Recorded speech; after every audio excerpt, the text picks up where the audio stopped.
Hey, this is Les with Judson Vacuum Systems. I had told you guys I was going to make you a video on the maintenance of the little giant heater. So this is what we got here. I got a number 3 HT. This heater is about 10 years old, but it's still in pretty good condition. And then also we got the new number 4 HT high pressure heater here.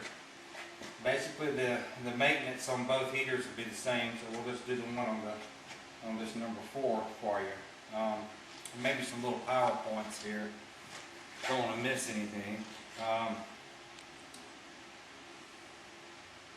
In the beginning, when we were making carpet cleaning machines, truck mounts, we were using a pressure washer type heater, Ewing, that had steel coils. And then we came across these little giant heaters in the early 70s. And these heaters were actually made for baptism pools, and they were not really used for carpet cleaning. In other words, Little Giant still makes steeples, church supplies, baptism pools, and that's what they used to heat them with. And what they would actually do with these heaters is circulate the water. It was low pressure too. And so the water coming out of the heater was hot. It would circulate and eventually come back into the heater. The thermostat would read the temperature returning into the heater and shut the thermostat off.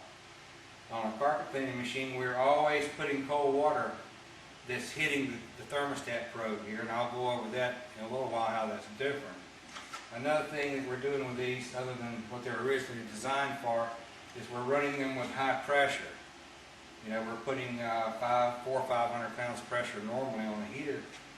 When we're doing tile floor, we can go all the way up to 1300 psi with the new number 4 heaters with a high pressure coil. So both the number 3 and the number 4 can be upgraded to high pressure coils. Normally a standard pressure rating on these heaters is 1000 psi. We can go to 1500 pound on both heaters now if you order the heater with it, or a replacement coil with a high pressure coil, and you can run your tile floor tools. Let me look at my PowerPoint here. Okay, so we're going to go ahead and I'm going to show you basically what we need to do on the maintenance. Now, first thing I want to do here is I want to show you some tools that you need to go purchase. You can get these at Lowe's. If you go to the welding department, you'll see that there's these little brushes right here. See, that's a little bronze brush. This is a little stainless steel one. This right here is a set of tip cleaners for a welder. And this is very important. It costs about $3 at Lowe's. You need to get a set of line wrenches. Line wrenches, if you don't have a set of these, they're actually made to go over a line, and it will not smush the fitting, because the fitting's actually got a hole in the middle of it. It's not as strong as a regular nut brass. So another thing you're going to have is you're going to have either two pipe wrenches, or you may have to have 2 adjustable wrenches to do the maintenance with. We also need a screwdriver, a Phillips head, and a straight. Nut drivers, 1/4 inch nut driver is nice to have, and a pair of needle nose pliers. The maintenance on the heater, you might ask, well, how often do I do it? Well, I wouldn't touch the heater until you actually had a problem, until you actually saw performance loss. You know, you say, well, it just won't maintain heat. It looks like it's operating at 20 degrees cooler now. That can be the thermostat setting, and we'll go over that too. But usually, I've seen people go 3 and 4 years without doing any jet maintenance on the burner ring. But with the new high flow system, we're needing to maintain the performance. You'll probably have to do the jet maintenance about once a year, and it's very important that you do not make the jets too big. So we'll just go over initial daily inspection of the heater to what to look for, and we'll go right back over here to this number 4. Let me get my PowerPoints again. Okay, what I want you to do daily as you're operating the system, I want you to physically look at the heater and make sure the pilot lights, this is the pilot light tube right here, make sure it's not leaking. We want to make sure that the burner is aligned. Sometimes this will actually get turned, off right here will turn, and the burner won't actually be in the center of the actual coils going up through there.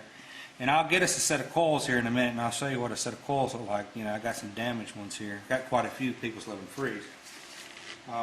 Another thing is we'd like to make sure this thermocouple is not touching anything right here. We want to make sure that that's not rubbing up against that metal. This is kind of a temperamental little thing here, the thermocouple. And this is what the pilot light puts heat on this, and as long as it's hot, it allows the thermostat to work. But if the pilot light goes out, the thermocouple gets cold, and it'll actually turn the system down. That's what it's made for. It's safety. Now, another neat thing about this thermocouple here is that you can get these at Lowe's back in the lighting department. You can actually get a universal thermocouple from Lowe's that's made to go with a set of gas logs. This tube here, even though it's aluminum, that's the pilot light supply line, can be replaced with a 1/4-inch copper line if you need to. And so that's kind of makes it kind of nice that you can get the parts local for it. It's nothing real special with it. And so what I'm going to do now, let me check my little PowerPoints. Alright, I'm going to explain the function of the thermostat before we tear it down. And let me just walk over here and get a screwdriver.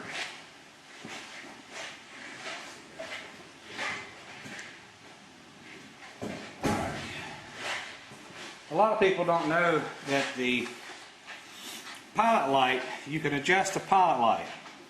And a lot of people think that you just turn this and that adjusts it. Well, what I want to show you here is this is actually a cap. And you take this out, and then actually there's your adjustment up inside there. Jack, can you get on up in there? So what you would do here, you would actually turn it clockwise to lower the pilot light size, or counterclockwise to increase the pilot light. And you want the flame to be barely touching the end of the thermocouple. Now when we pull the burner ring out, I'll be able to explain what all that looks like where the flame actually touches the thermocouple. But if you ever need to adjust the pilot light, that's how you do it. Now another thing a lot of people